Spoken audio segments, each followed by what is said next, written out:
ការប៉ັດ4យ៉ាងក្នុងជីវិតដែលអ្នកត្រូវដឹងទី1ការបែកបាក់ប្រវត្តិពីមនុស្សដែលយើងស្រឡាញ់វាគឺជាច្បាប់ធម្មជាតិវាគឺជារឿងធម្មតានៃជីវិត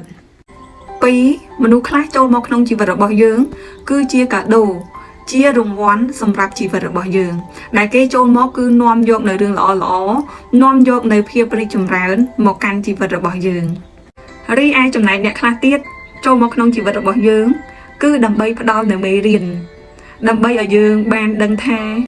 ការឈឺចាប់ក្តីអស់សង្ឃឹមថាវាបែបណាបង្រៀនឲ្យយើងចេះរឹងមាំនៅក្នុងការដើរចេញពីគេនិងធ្វើឲ្យយើងរៀនស្គាល់មនុស្សកាន់តែច្បាស់ជាងមុន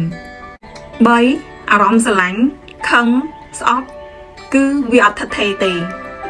ទី4អ្នកត្រូវចាំថាគ្មាននរណាម្នាក់គេស្រឡាញ់យើងជាងយើងស្រឡាញ់ខ្លួនឯងនោះទេដូច្នេះហើយយើងត្រូវតែស្រឡាញ់និងមើលថែខ្លួនឯងឲ្យបានល្អបំផុត